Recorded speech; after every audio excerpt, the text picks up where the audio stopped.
The Indigenous people once lived harmoniously on the land that has since become Canada, with a rich and diverse set of cultures and traditions. For centuries, Indigenous people thrived on the vast landscapes of Canada, with distinct societies spread throughout the land. Everything changed with the arrival of European settlers during the 15th century. The settlers quickly took advantage of the Indigenous, using various diseases to kill and destabilize many communities across Canada. To further marginalize these people, treaties were signed to give control of land over to the settlers.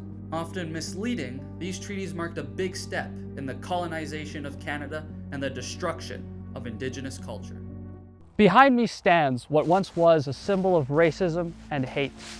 Today, it's a memorial for the people who lost their lives here.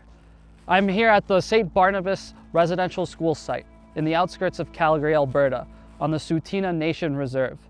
It is here where we will confront the grim realities of Canada's past with residential schools and the cultural genocide of Canada's Indigenous people. This isn't just a story about sorrow, it's about understanding, and with it, we can take the first steps towards the path of reconciliation. This is the story of Canada's great tragedy. This is the story of one of the main perpetrators behind the residential schools in Canada. Residential schools were the Canadian government's attempt at assimilating the Indigenous peoples of Canada into the European settler society. Established during the 1880s, these schools, often run by churches, would take kids from their homes and strip them of their culture, language, and identity. Attempts to resist assimilation into the school's religious beliefs were met with punishments. They were pouring bleach onto their skin. And why they were doing that is because they were taught at the residential school that being brown, being Indian was dirty, that they were savages, and talking about also the archival records of experiments that were done on Indigenous children. For example, in Manitoba, significant evidence for an electric chair being used. Physical, mental, and sexual abuse were commonplace.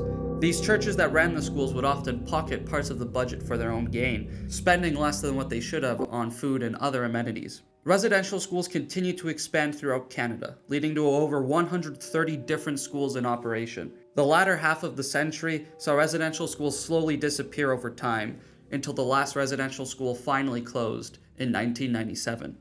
Despite the atrocities committed at these schools, the Canadian government did not publicly apologize for this cultural genocide until 2008, when Prime Minister Stephen Harper issued a formal apology. Mr. Speaker, I stand before you today to offer an apology to former students of Indian residential schools. Even after almost 30 years, the effects of these schools are still felt today. Over the course of a century, residential schools systematically destroyed the culture and language of hundreds of thousands of Indigenous people across Canada. When a child is being molested, when a child is being severely beaten in Jesus' name, that creates another level of psychological, physical, and emotional harm to the individual and also to the societies that they're members of. If they were taught through fear and manipulation about a God who thought they were evil and savage and wrong, and then they were physically, sexually, emotionally abused in that God's name. How could the Canadian government let this happen for so long? Who could possibly be behind all of this? For the most part, residential schools were largely the machination of the Department of Indian Affairs, with the most infamous figure of this department being a man of the name Duncan Campbell Scott. Known as one of the primary architects of residential schools, and sometimes even referred to as Canada's Hitler, it's time to take a look at one of the most notorious figures in Canadian history. Born August 2nd, 1862 in Ottawa, Duncan Campbell Scott grew up in a very religious household, for his father was a reverend who held the belief that it was his duty to eradicate heathenism wherever it was found. At the age of 17, Scott's father got him a position as a desk clerk in the Department of Indian Affairs. Scott's ambition quickly outgrew his measly clerk job and sought to rise through the ranks of the department, becoming its superintendent of education in 1909. In 1910, Scott was confronted with the appalling death rates of kids in residential schools.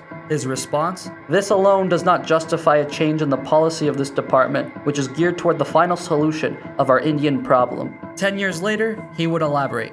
Our object is to continue until there is not a single Indian in Canada that has not been absorbed into the body politic, and there is no Indian question and no Indian department. This confrontation came following the results of a study conducted by Dr. Peter Henderson Bryce in 1907. Bryce found that 24% of kids at residential schools died within a year due to the school's horrible living conditions, with the most common cause of death being tuberculosis, and that half of all attending children were likely to die within a few years of attending residential schools. Scott's most infamous policy was the compulsory attendance of residential schools, instructing the Royal Canadian Mounted Police to forcibly remove kids from their homes if their families did not comply. This policy was proposed as early as 1895, when Scott requested a warrant from the Department of Justice to forcibly remove Indian children from their families. When the policy became reality in 1920, families could do little more than watch their kids get packed onto a bus. Those that resisted would be forcibly removed from their homes while being escorted by the police. An estimated 4,500 kids died as a result of the residential schools. This is a very low estimate, with the real number being much higher, especially in the light of the recent discoveries of mass graves. 90% of these deaths happened during Scott's time in the Department of Indian Affairs. While the horrors of the residential schools were tragic, it was the discovery of unmarked mass graves that truly horrified Canadians. In unmarked graves around residential schools lie the bodies of hundreds, if not thousands, of Indigenous children long thought to be missing. This new revelation made millions of Canadians truly feel the horrors of residential schools like never before.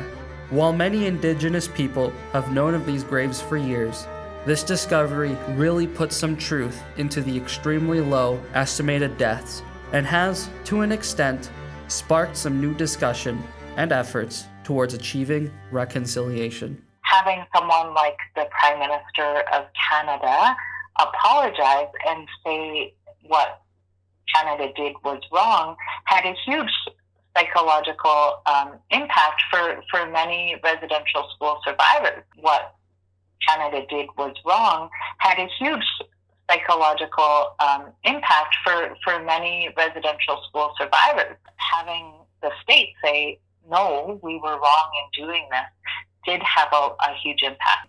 But also, even recently, with the Pope coming to Canada and then also publicly saying that it was wrong, also for some, that was really meaningful for them as well, that someone in authority, religious authority over the Catholic Church apologized and said what happened was wrong was also meaningful to many people. In the years since, the Truth and Reconciliation Commission was established, which would go on to create its 94 calls to action, a guide of sorts to follow if we ever hope to achieve reconciliation. Some aspects of the calls to action have been followed, such as the education of residential schools to more people, but much more can be done. As of 2021, 5% of Canada's population consists of Indigenous people. Despite making up a smaller portion of the population,